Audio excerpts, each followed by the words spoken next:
Nous continuons toujours avec la prière. Aujourd'hui, notre thème c'est El Roi, le Dieu qui me voit et qui pourvoit à mes besoins. Celui qui me voit, qui me regarde et qui pourvoit à mes besoins. Qu'est-ce que Jésus dit?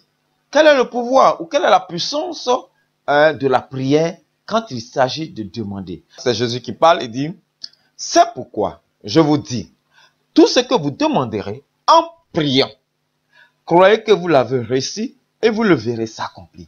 Lorsque nous lisons la parole, lorsque nous lisons l'écriture, nous pouvons le dire, mais c'est très facile. Il dit simplement, regardez très bien, il dit, tout ce que vous demanderez en priant, croyez que vous l'avez reçu et vous le verrez s'accomplir. Mais c'est tellement facile, c'est tellement simple. Amen. Mais nous remontons au verset, un verset plus haut, le verset 23. Il dit, je vous le dis en vérité. Si quelqu'un dit à cette montagne, ôte-toi de là et jette-toi dans la mer, et s'il ne doute point en son cœur, mais croit que ce qu'il dit arrive, il le verra s'accomplir. Il dit, mais s'il ne doute point en son cœur, si tu ne doutes pas dans ton cœur, il dit à partir de cet instant, tout ce que tu demanderas en priant, il faut croire que tu l'as déjà reçu.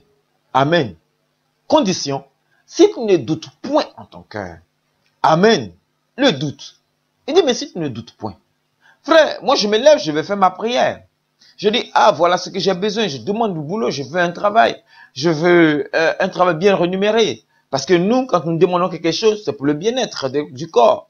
La nourriture, les vêtements tels que Jésus l'a cité déjà, la nourriture, les vêtements, l'argent, un bon travail, des enfants, un bon mari, une bonne femme, etc. Un truc là que nous aimons demander à la prière. Il dit, bon, si tu vas demander, si tu demandes, alors crois que tu l'as et tu le verras s'accomplir. Amen.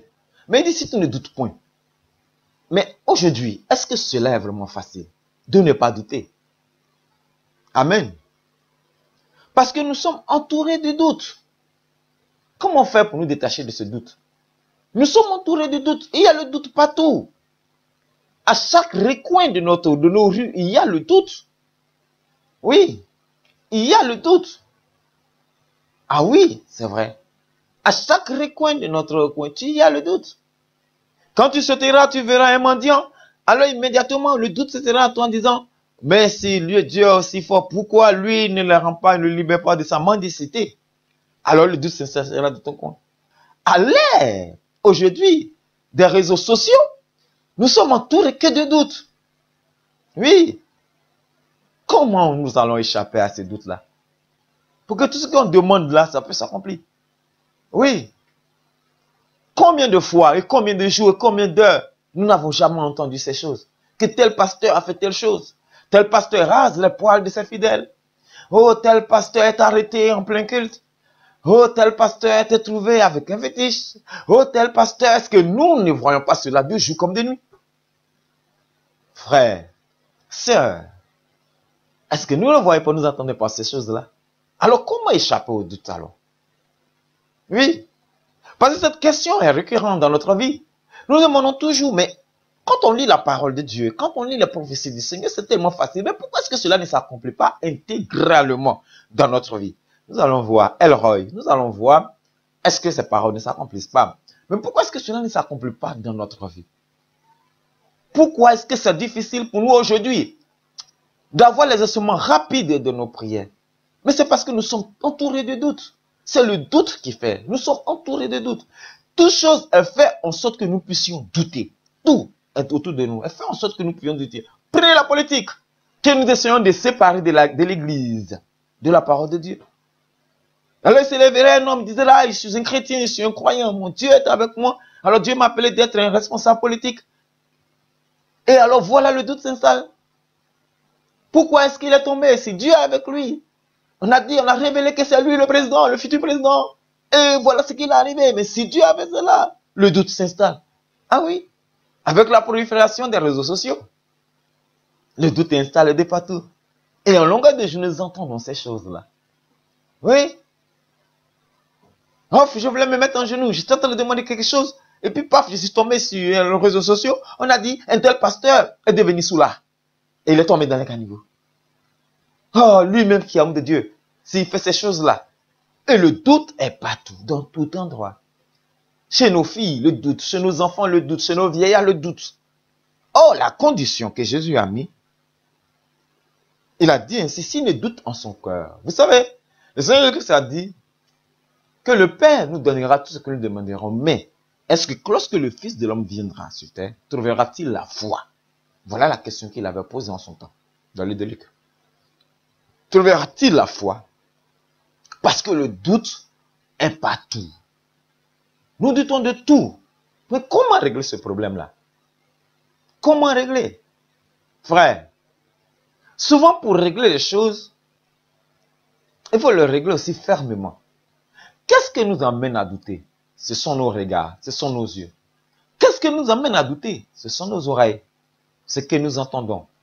Donc, ce que nous voyons et ce que nous entendons nous mène à douter. Qu'est-ce qu'il faut faire? Il ne faut plus voir. Qu'est-ce qu'il faut faire? Il ne faut plus entendre. À quel moment? Lorsque tu es en train de demander quelque chose à Dieu. Amen. J'avais un brave frère qui une fois est venu me voir et dit, ah, pasteur, vraiment, je prends un temps de jeûne et de prière pour que Dieu exauce ma prière. Une prière que j'ai besoin de quelque chose. J'ai besoin que mon statut social change. J'ai besoin véritablement le travail que je fais, j'ai une promotion et que je gravis rapidement l'échelon. J'ai besoin de ces choses-là. Donc, j'ai pris un temps de jeûne, je prends un temps de jeûne et de prière parce que soutenez-moi dans la prière, parce que je veux que réellement cela puisse, Dieu puisse m'exaucer à ce niveau-là. Amen. Alors, quand il m'a dit ces choses, alors je lui ai dit, alors que le Seigneur te soutienne. Alors. Et quand il est parti, et il m'a appelé le soir, il est parti le matin, et le soir il m'appelle, pasteur, est-ce que tu as vu les titres des journaux aujourd'hui? J'ai dit, non, je n'ai pas vu les titres des journaux. Il dit, ah, il fallait regarder les titres des journaux. Qu'il y a sur un journal là, il y a une femme qui est morte après un jeûne. J'ai dit, comment ça? Il dit, non, que son pasteur l'a prescrit un jeûne de 3 jours et quand elle est partie faire le jeûne, elle est morte. Alors le doute s'est installé dans son cœur. Je lui ai dit, en bon? Donc, depuis là, tu n'as pas pris ta décision de jeûner pour ton problème qui te préoccupe là. Tu n'avais pas pris la décision. Tu as dit, ah, aujourd'hui, je décide. Il faut que je me mette à jeûner, je vais prier pour ma situation, pour que Dieu change ma situation. Aujourd'hui que tu as pris la décision nette là, c'est aujourd'hui la journal est sortie. Et puis, immédiatement, le journal est venu sur tes yeux. Tu es parti, tu as vu. Toi, tu ne lis jamais le titre des journaux, mais aujourd'hui là, le titre là, tu as vu. Frère, chasse le doute de toi. Bannis le doute de toi. Et lance-toi et prie. Oui, et lance-toi et prie. Amen. Parce qu'aujourd'hui, nous sommes entourés de doutes partout. Radio, télévision, presse écrite, tout est rempli que de doutes. Oui, est rempli que de doutes. Oui, un tel pasteur a fait ceci. Une telle servante du Seigneur a fait ceci. Un tel homme a fait ceci. Une telle personne a fait ceci. Oui. Et cela fait que la foi de plusieurs se refroidit au fur et à mesure, au fur et à mesure, au fur et à mesure, au fur et à mesure.